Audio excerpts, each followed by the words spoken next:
महाराष्ट्रातील ठळक घडामोडींचा आढावा घेण्यासाठी आमच्या चॅनलला सबस्क्राईब करा आणि बेल आयकॉन दाबायला विसरू नका. मे महिन्याच्या संपूर्ण कालावधीमध्ये कोविडच्या नवी मुंबई शहरामधल्या डेली रिपोर्ट होणाऱ्या केसेसमध्ये मोठ्या प्रमाणावरती घट होताना दिसून आली आणि त्या पार्श्वभूमीवरती दिनांक 4 जून रोजी शासनाने आदेश निर्गमित केला अनलॉकिंगचा आणि त्या आदेशाच्या अन्वये 7 जूनपासून ज्या लेवल निश्चित केल्या होत्या लेवल 1 to लेवल 5 याच्यामध्ये लेवल 2 मध्ये नवी मुंबई शहर आहे, त्याची अंमलबजावणी सुरू झाली आणि आपल्या शहरामध्ये अनलॉकिंगची प्रक्रिया सुरू झाली. या अनलॉकिंगच्या माध्यमातून फार मोठ्या प्रमाणावरती रिलॅक्सेशन लॉकडाऊनला देण्यात आले. दुकाने सुरू करण्यात आली, रेस्टॉरंट सुरू करण्यात आले, त्याचबरोबर मॉल, मूव्ही थिएटर सर्व ऑलमोस्ट आस्थापना ज्या आहेत त्या बऱ्या प्रमाणामध्ये सुरू झालेल्या आहेत. मात्र या एका बाजूला आपण जेव्हा सुरू केल्या त्याचवेळी त्याच्या अनुषंगाने मार्केटमध्ये होणारी गर्दी पण वाढताना दिसली, मोठ्या प्रमाणे लोक बाहेर पडताना दिसत आहेत आणि आता पुन्हा एकदा अशी परिस्थिती आलेली आहे मार्केटमधली गर्दी जर बघितली की तिसरी लाट येणार. ती एकंदर लोकांचं आत्ताची वर्तणूक जर बघितली तर असं तर नाही ना की आपण तिसरी लाट लवकर व्हावी किंवा लवकर यावी याची आपण या ठिकाणी काहीतरी तयारी करतो. तिसऱ्या लाटेच्या बाबतीमध्ये फार मोठ्या प्रमाणामध्ये सध्या मीडियामध्ये, व्हॉट्सॲपवरती अनेक ठिकाणी चर्चा होताना दिसतात. अनेक एक्सपर्ट विविध प्रकारे आपलं ओपिनियन मांडतात. अनेक लोकांची अशी विशफुल थिंकिंग आहे, थेरी आहे की तिसरी लाट येणार नाही, जरी आली तरी त्याची तीव्रता कमी राहील. मात्र जर एम्पिरिकल एव्हिडन्स ज्याला म्हणलं जातं म्हणजे जगभरामध्ये आत्तापर्यंत व्हायरसचा अनुभव इतर सर्व देशांमध्ये ज्या पद्धतीने आलाय तो जर बघितला तर there is no reason why third wave would not come. Only question is की थर्ड वेव्हची इंटेन्सिटी किती राहील आणि त्यातनं होणारं डॅमेज किती राहणार. कारण आज देशामध्ये, जगामध्ये, पूर्ण जगभरातलं स्टॅटिस्टिक जर आम्ही अनालिसिस करून पाहिलं, असा एकही देश नाही ज्याच्यामध्ये दुसरी लाट झाल्यानंतर व्हायरसचं इन्फेक्शन ऑलमोस्ट शून्यापर्यंत आलं, असं एकही देश नाही. आज आपण इस्रायलचं उदाहरण पाहतो जगभरामधल्या अनेक देशांमध्ये, जी एक सक्सेस स्टोरी म्हणली जाते. इस्रायलमध्ये सुद्धा पहिल्या लाटेच्या तुलनेत दुसरी लाट ही 4 पट मोठी होती. दुसऱ्या लाटेच्या तुलनेत तिसरी लाट ऑलमोस्ट सिमिलर होती. तिसऱ्या लाटेच्या नंतर व्हॅक्सिनेशनचं प्रमाण त्यांनी एवढं वाढवलं आणि आज ऑलमोस्ट 100% ॲडल्ट पॉप्युलेशनपर्यंत तेव्हा त्यांनी व्हॅक्सिनेट केली. त्यावेळी त्यांनी अनमास्किंग सुरू केलं आणि त्यामुळे आज रोजी इस्रायलमध्ये जेव्हा पीकवरती असताना 12-13 हजार पर डेचा केस लोड होता, तो आता साधारणतः सिंगल डिजिट, डबल डिजिटपर्यंत आलेला दिसतोय. पण त्या स्टेजला जायला आपल्याला फार अजून कालावधी आहे आणि त्या पार्श्वभूमीवरती तिसरी लाट येणार किंवा नाही याची चर्चा करण्यापेक्षा ती येणारे गृहीत धरून त्या पद्धतीने आपली वर्तणूक मॉडिफाय करणं अत्यंत आवश्यक आहे.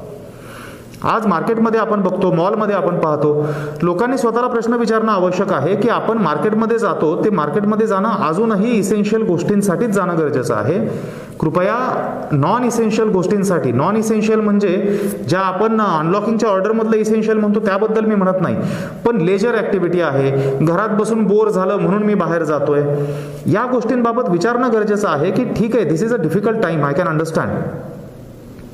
परंतु जर मोठ्या प्रमाणावरती आपण घराच्या बाहेर जाण्याचा ऑप्शन निवडणार असू आणि दॅट टू तिथून बाहेर गेल्यानंतर परत कोविड ॲप्रोप्रिएट बिहेवियरचा काहीही संबंध नाही अशा पद्धतीने वर्तणूक होणार असेल तर आपण नक्कीच तिसऱ्या लाटेला आमंत्रण देतो. रादर तिसरी लाट लवकर येईल या पद्धतीनेच आपला प्रयत्न सुरू आहे का असा प्रश्न उपस्थित होतो. त्यामुळे महानगरपालिकेच्या वतीने प्रयत्न केले जात आहेत. आपण मॉलमध्ये सुद्धा विकेंडला अँटीजन वगैरे सुरू केलेत, याच कारणामुळे सुरू केलेले जेणेकरून फुटफॉल तिथला आहे तो मर्यादित राहावा. माझं सगळ्या नवी मुंबई शहरातील नागरिकांना विनंती आहे की कृपया घराबाहेर पडताना कायम हा डोक्यामध्ये विचार असणं गरजेचं आहे की आपण जे बाहेर पडतोय त्यावेळी first of all Covid appropriate behaviour, सगळ्यात इम्पॉर्टंट आहे मास्किंग. मास्कअप म्हणून आपण नवीन कॅम्पेन सुरू केलेला आहे. पब्लिक प्लेसेसमध्ये जाताना double masking is very important. Cotton mask जर आपण वापरत असू तर cotton mask, single mask may not give the necessary protection आणि त्यामुळे double masking is very important. त्यामुळे डबल मास्किंग करूनच आपण पब्लिक प्लेसला जावं. आणि कोविड ॲप्रोप्रिएट बिहेवियरमधला सगळ्यात महत्त्वाचा भाग आहे जो आपण हँड सॅनिटायझेशन आणि चेहऱ्याला हस्तस्पर्श न करणं, या गोष्टींचं अत्यंत काटेकोरपणे पालन करणं. आणि ही गोष्ट पालन होताना दिसत नाही बाय अँड लार्ज पॉप्युलेशनमध्ये. आणि त्यामुळे आपली व्हल्नरॅबिलिटी, आम्ही सोशल मीडियाच्या माध्यमातून हा पण मेसेज दिला होता, vaccinated or not, please don't take Covid lightly, follow Covid appropriate behaviour. ही बाब महत्त्वाची ठरते. थर्ड वेव्हची फार आपण चर्चा जेव्हा करतो त्यावेळी तिसरी लाट येणार हे गृहीत जरी धरलं आपण, तरी त्यासाठी आपल्याला काही तयारी करणं गरजेचं आहे. महानगरपालिकेच्या वतीने आम्ही फार मोठ्या प्रमाणावरती तिसऱ्या लाटेची तयारी केली आहे आणि कालबद्ध पद्धतीने आम्ही ती करतोय. ज्या काही ॲक्टिव्हिटीज महानगरपालिकेच्या मार्फत चालू आहेत त्याला डेडलाईन आम्ही 31 जुलैची पकडलेली आहे. म्हणजे त्याच्यामध्ये आपण बेड अपग्रेडेशन करतोय, ऑक्सिजनची जी काय आपल्याला पर्याप्त सुविधा उपलब्ध करायची ती आहे, मॅनपॉवरचं ट्रेनिंग आहे, त्याचबरोबर इतर ज्या आपल्याला अनुषंगिक ॲक्टिव्हिटी आहेत बेड अपग्रेडेशनच्या सोबतच, त्या सर्व ॲक्टिव्हिटीज आपल्याला 31 जुलैपर्यंत पूर्ण करायच्या. ह्या गृहीतकानुसार आम्ही सर्व प्लॅनिंग केलेलं आणि एक्झिक्युशन त्या पद्धतीने होईल असं पाहत आहोत. पण हे झाली जर तिसरी लाट आली तर त्याच्यानंतर ज्या सुविधा आपल्याला लोकांना प्रोव्हाइड करायच्या आहेत त्याची तरतूद. तिसऱ्या लाटेची इंटेन्सिटी कमी करण्यासाठी आपण काहीच करू शकत नाही का? डेफिनेटली करू शकतो. आपल्या हातामध्ये तिसऱ्या लाटेची तीव्रता कमी करण्याचं एक सर्वात महत्त्वाचं साधन आहे व्हॅक्सिनेशन. आणि ह्या व्हॅक्सिनेशनचा जर आपण योग्य पद्धतीने आतापासून प्लॅनिंग करून मॅक्झिमम पॉप्युलेशन जर व्हॅक्सिनेट केली तर आय एम व्हेरी कॉन्फिडंट की आपल्याला व्हॅक्सिनेशनच्या माध्यमातून तिसऱ्या लाटेची तीव्रता कमी करण्यामध्ये फार मोठ्या प्रमाणावरती मदत होऊ शकते. परंतु एका बाजूला जेव्हा आपण व्हॅक्सिनेशन वाढवण्याची चर्चा करतोय की जास्तीत जास्त लोकांपर्यंत व्हॅक्सिन घेऊन जाण्याचा प्रयत्न करतोय, आपल्याला कल्पना आहे 45+ एजमध्ये व्हॅक्सिनेशन आपण पूर्वीपासून करत तर होतोच. आता शासनाच्या निर्देशानुसार 30+ पॉप्युलेशन आपण आता खुली केलेली आहे. काही दिवसांनी 18+ पॉप्युलेशन पण खुली होऊ शकेल. मात्र एका बाजूला आपण व्हॅक्सिनेशन जास्त व्हावं यासाठी नवीन नवीन सेंटर ओपन करतोय, व्हॅक्सिनेशनचे क्रायटेरिया रिलॅक्स करून जास्तीत जास्त लोकांच्या घराजवळ जाऊन व्हॅक्सिन करण्याचा प्रयत्न करतोय. त्याचवेळी असं दिसतंय की जेव्हा आपली दुसरी लाट पीकवरती होती मार्च आणि एप्रिल महिन्यामध्ये, त्यावेळेचं साधारण चित्र सर्व नागरिकांच्या लक्षात असेल की आपल्या व्हॅक्सिन सेंटरच्या समोर रांगा लागलेल्या असायच्या. आय रिमेंबर की ज्या सेंटरला 100 व्हॅक्सिन डोसेस आहेत त्या ठिकाणी 300 लोक सकाळी 7 वाजल्यापासून रांग लावून बसायचे. कारण त्यावेळी केसेस जास्त निघत होत्या, त्यावेळी काही दुर्दैवी मृत्यू होते, त्याची संख्या जास्त होती. आता एक ह्युमन सायकोलॉजी अशी झालेली आहे की ज्यावेळी केसेस जास्त आहेत, होणाऱ्या घटना मृत्यूच्या जास्त आहेत, त्यावेळी लोक पॅनिक होतात आणि व्हॅक्सिनेशनला जास्त येतात. आता केसेस कमी झाल्या, जे काही दुर्दैवी मृत्यूच्या घटना होत आहेत त्या कमी झाल्या, तर लोकांना सगळं आलबेल असल्याप्रमाणे वाटतंय आणि ही फार मोठी घोडचूक लोकांच्या मार्फत केली जाते. आज सेंटर्स वाढलेले आहेत, व्हॅक्सिनचे डोसेस अवेलेबल आहेत, व्हॅक्सिनेशन सेंटरला गर्दी नाही. आणि त्यामुळे व्हॅक्सिन घेण्यासाठी जी एलिजिबल पॉप्युलेशन आहे, बाय द वे आपण 100% पॉप्युलेशन अजून कव्हर नाही केलेली आहे. मी वारंवार संवाद साधताना आपल्याशी एक नमूद केलेलं आहे की कुठल्याही होणाऱ्या 100 डेथमध्ये ज्या 80 डेथ होतात त्या 50+ पॉप्युलेशनच्या असतात. त्यामुळे आपलं नॅचरली तिसऱ्या लाटेच्या पूर्वी आपलं एक उद्दिष्ट आहे की 50+ पॉप्युलेशन पूर्ण कव्हर करणं. आपल्या शहराची ॲडल्ट पॉप्युलेशन साधारणतः 10,80,000 आहे. त्याच्यापैकी 45+ पॉप्युलेशन 45 पेक्षा जास्त वयोगटातली लोकसंख्या 4.5 लाख आहे. आत्तापर्यंत ह्या 4.5 लाखापैकी साधारणतः 2.25 लाख लोकसंख्येला आपण एक डोस दिले. म्हणजे अजूनही 45+ पैकी ऑलमोस्ट 2 ते 2.25 लाख लोक आहेत ज्यांना सिंगल डोस सुद्धा देणं बाकी आहे. आणि हे फार मोठं चॅलेंज आहे. बाय द वे ह्या सर्व लोकांनी जर ठरवलं की इमिडिएट नेक्स्ट ऑपॉर्च्युनिटी जी असेल मला व्हॅक्सिनेट करून घ्यायची, त्यामुळे आम्ही व्हॅक्सिन करून घेऊ, तर आपल्याला हे पूर्ण लोकसंख्या 2-2.25 लाखाची 1 महिन्याच्या आतमध्ये आपल्याला पूर्ण सुद्धा संपवता येईल. म्हणजे 31 जुलै पूर्वी आपण आपलं ध्येय जे पहिल्यापासून ठेवलेलं आहे 45+ पॉप्युलेशनला ॲटलिस्ट एक डोस द्यायचा, ते आपण गाठू शकतो. मात्र त्यासाठी लोकांनी रिस्पॉन्ड करणं गरजेचं. अनफॉर्च्युनेटली आता लोकांचा रिस्पॉन्स बऱ्याच प्रमाणात कमी झालेला दिसतोय. त्याला अनेक कारणं आहेत. आपण स्लम एरिया, गावठाण एरिया या भागामध्ये आउटरीच ॲक्टिव्हिटी सुरू केल्या, डोर टू डोर ॲक्टिव्हिटी सुरू केल्या. काही प्रमाणामध्ये लोकांमध्ये संभ्रम आहे. व्हॉट्सॲपच्या माध्यमातून जे काही अनव्हेरीफाईड फॉरवर्ड्स येतात त्याच्यावरती लोकांकडनं विश्वास ठेवला जातो. बऱ्याचशा अफवा पसरवल्या जातात. दुर्दैवाने काही लोक त्याच्यावरती विश्वास ठेवतात. लक्षात घेणं सर्व नागरिकांनी गरजेचं आहे की व्हॅक्सिन 100% सेफ आहे. आणि आज ज्या लोकांचे 2 डोसेस झालेले आहेत त्यांच्यामध्ये व्हॅक्सिनचे जर आपण इन्फेक्शनपासून जे प्रोटेक्शन मिळण्याचं प्रमाण आहे, सिव्हिरिटीपासून प्रोटेक्शन मिळण्याचं प्रमाण आहे, त्याचे रिझल्ट अत्यंत प्रॉमिसिंग आहे. आणि फॉर दॅट मॅटर आज व्हॅक्सिन सोडून प्रिव्हेंटिव्ह मेजर दुसरं कुठलंही नाही. त्यामुळं व्हॅक्सिन न घेण्यामध्ये कुठलंही लॉजिक नाही, त्याच्यामध्ये कुठलंही कर्तृत्व नाही. आणि त्यामुळं कुठल्याही अफवाला बळी न पडता नागरिकांनी लवकरात लवकर जाऊन व्हॅक्सिन घेणं गरजेचं आहे, ही मी सर्वांना विनंती करतो. मात्र फक्त अफवा किंवा फक्त नॉट सो एज्युकेटेड लोक असतील ज्यांच्यामध्ये काही संभ्रम आहेत आणि त्याच्यामुळं व्हॅक्सिनला त्यांचा रिस्पॉन्स कमी आहे, अशी परिस्थिती नाही आहे. दुर्दैवाची बाब अशी की काही ज्या सोसायटीज आहेत, वेल टू डू सोसायटीज आहेत, एज्युकेटेड पब्लिक आहे, अशा लोकांमध्ये सुद्धा व्हॅक्सिनबाबत काही भ्रामक कल्पना आहेत. व्हॅक्सिनच्या बाबत बोललं जातं की आज मार्केटमध्ये जे 2 व्हॅक्सिन अवेलेबल आहेत त्याच्यापैकी हे व्हॅक्सिन चांगलं की ते चांगलं, याची इफिकसी किती, त्याची किती, त्याच्यापैकी कुठलं चांगलं. आता असं करतो की एवढे दिवस थांबलोच आहे, आता स्पुटनिक येईल मग स्पुटनिक घेऊ, अशा पद्धतीने लोकांच्या मनामध्ये संभ्रम आज आहेत.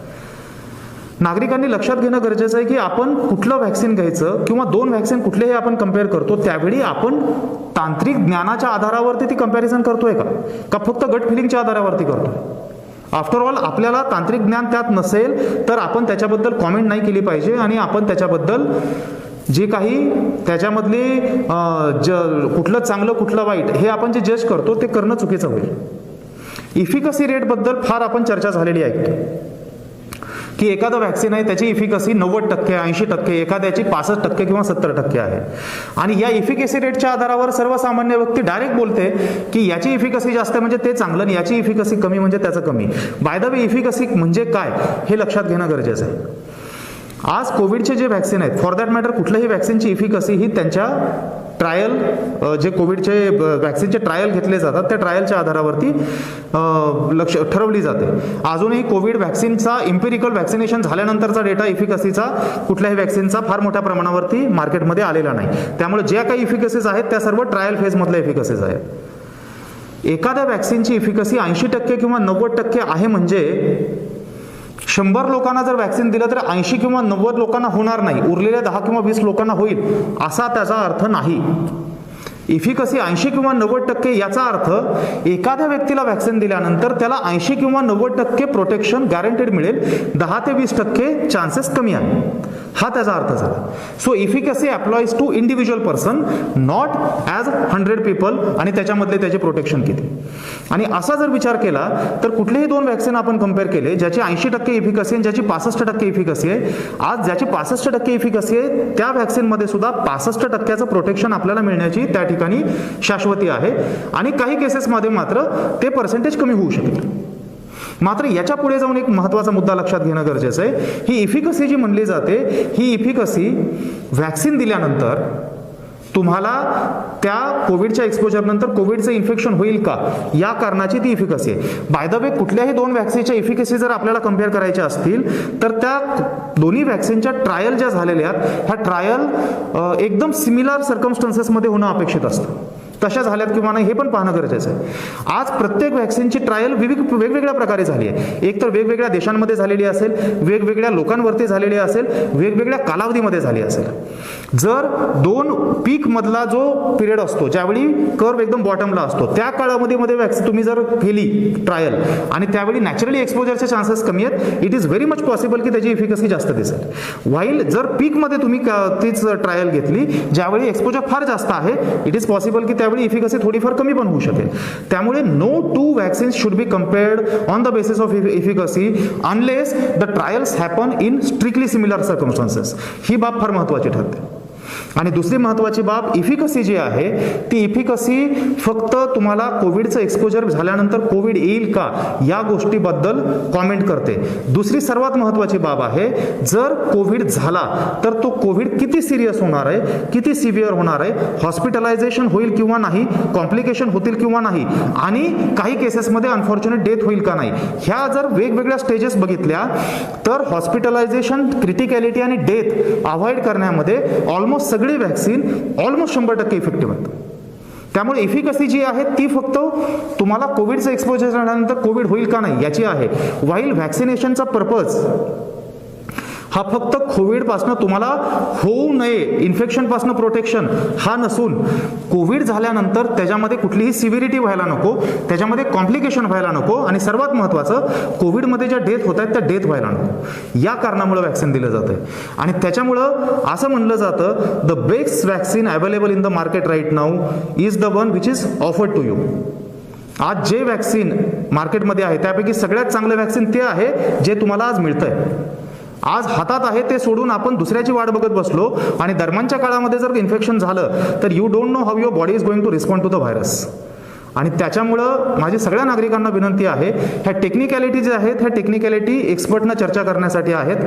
शासनाने विचारपूर्वक व्हॅक्सिन मार्केटमध्ये आणलेले आहेत. सर्व व्हॅक्सिनचे जे हेल्थकेअर वर्करचे आता दोन्ही डोस दिल्यानंतर बराच कालावधी झालेला आहे, त्याचे जे रिझल्ट आलेले आहेत ते रिझल्टसुद्धा फार प्रॉमिसिंग आहेत. या पार्श्वभूमीवरती कुठलाही संभ्रम मनामध्ये न ठेवता लवकरात लवकर आपल्या जवळच्या सेंटरवरती जाऊन व्हॅक्सिन घेणं गरजेचं आहे.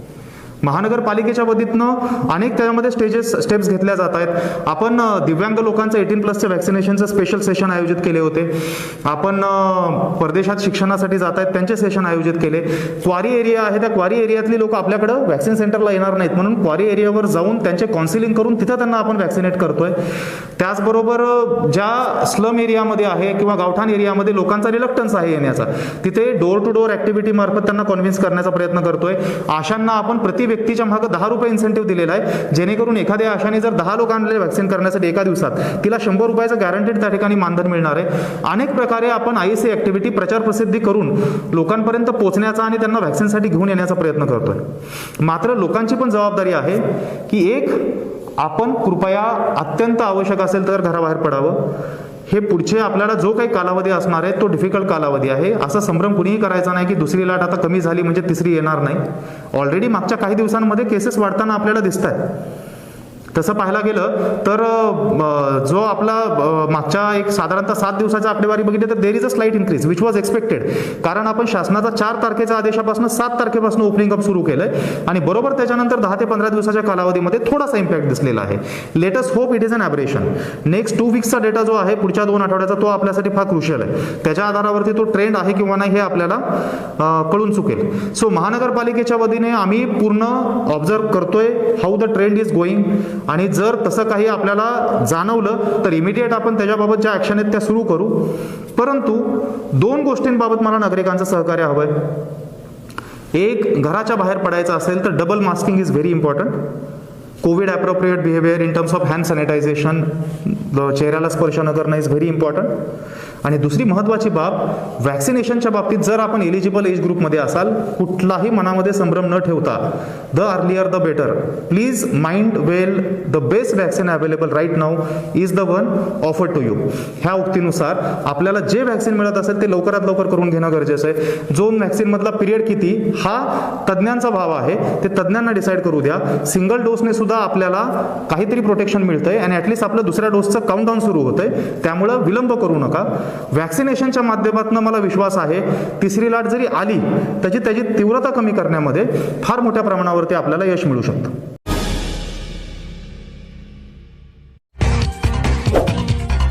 महाराष्ट्रातील ठळक घडामोडींचा आढावा घेण्यासाठी आमच्या चॅनलला सबस्क्राईब करा आणि बेल आयकॉन दाबायला विसरू नका.